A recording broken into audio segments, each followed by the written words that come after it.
avec Heddi Achouri, nous animons un module qui s'appelle Système de santé et protection sociale. L'idée c'était, il faut réfléchir sur la question du financement, d'où ça vient, mais il faut réfléchir à quoi ça sert.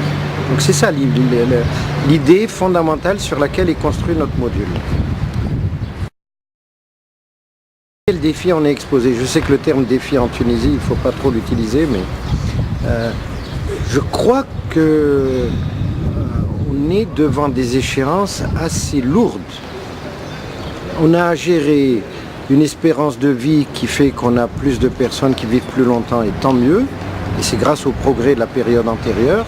Mais on a à gérer aussi une transition avec des jeunes qui sont en couple, qui font des enfants, qui cherchent du travail, qui ont besoin d'un logement et dont il faut assurer les besoins en santé.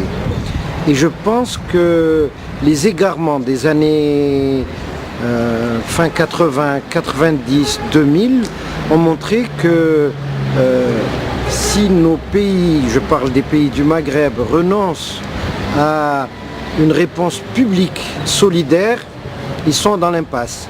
Il y a un intervenant ce matin qui a dit une phrase qui, à mon avis, résume bien: on va droit dans le mur. Non pas par pessimisme, non pas pour dénigrer les progrès, bien au contraire. On va droit dans le mur parce que on est en train d'abandonner les programmes qui ont fait leurs preuves, les programmes élargis de vaccination. On est en train d'abandonner la première ligne et la laisser pour les plus pauvres. On est en train de développer un secteur privé non articulé avec le secteur public. On est en train de privilégier les CHU, les spécialistes et de négliger la médecine de base, de tourner le dos aux équipes de santé. Et je crois que ça, c'est extrêmement coûteux, c'est extrêmement hasardeux et ça ne répond pas au sentiment de justice et d'attente de nos sociétés en matière de droit à la santé. Donc l'expression de « on va devant des lendemains difficiles », je crois que c'est déjà parti pour de vrai. Et on n'est pas du tout dans le pessimisme.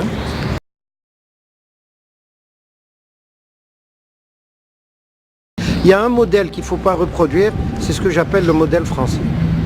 Je suis bien placé pour en parler, je vis et je travaille dans ce pays depuis 20 ans.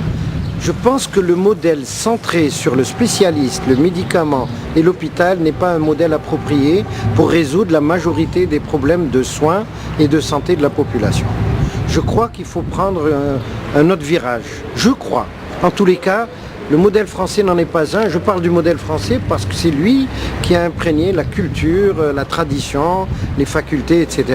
Il faut régler les questions du sucre. On ne peut plus subventionner le sucre. Il faut régler les questions des matières grasses. Il faut régler la question du sel, il faut régler la question du diesel, il faut régler les questions des conditions d'hygiène publique. C'est ça la vraie santé publique pour des pays comme les nôtres. Et pas courir après le diabète, on s'en sortira jamais, l'hypertension, les maladies cardiovasculaires, les cancers, etc. C'est-à-dire qu'on est à la fois condamné à faire la prévention, alors qu'on est attiré par un modèle de soins dont on n'a pas les moyens et dont des pays qui ont les moyens sont épuisés. La France est un pays qui est épuisé par la prise en charge des maladies chroniques. Nous n'avons pas à suivre cet exemple. Donc s'il y a bien un exemple, il faut le chercher ailleurs. Peut-être chez nous, peut-être un petit peu en Tunisie, peut-être un petit peu au Maroc, un petit peu en Algérie, un petit peu en Mauritanie. Et oui, pourquoi pas. Il faut quand même qu'on s'assume dans l'histoire et on va inventer nos modèles avec nos forces, nos faiblesses, nos expériences, nos équipes.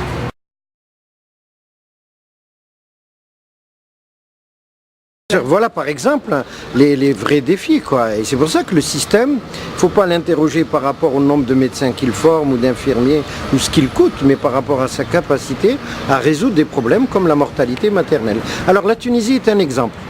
La Tunisie des années 60 à 90, pas la Tunisie qui a suivi. L'Algérie aussi a été un exemple jusqu'aux années 85. Et le Maroc aussi. Et maintenant on est confronté à 50, 60 pour 100 000 décès pour 100 000 naissances. En Tunisie, 90, 100 pour l'Algérie, 112, 130 pour le Maroc. Donc c'est des chiffres trop élevés. Je ne parle pas de la Mauritanie où malheureusement ils sont à des taux bien trop élevés. Et je crois que la mortalité maternelle, on devrait la mettre au cœur des objectifs que le système de santé et le système de soins sont requis de résoudre, quoi. Voilà. C'est d'ailleurs intéressant parce que la question de la santé de la femme, c'est une question de développement économique, de développement culturel, de développement social, de droit, et de systèmes de soins. C'est ça qui est intéressant. C'est-à-dire, s'attaquer à la mortalité maternelle, c'est s'attaquer à plusieurs dimensions qui ont le mérite d'avancer la société et pas de la faire reculer. C'est pas seulement une question des droits des femmes, même si leur vie est plus précieuse que tout le reste.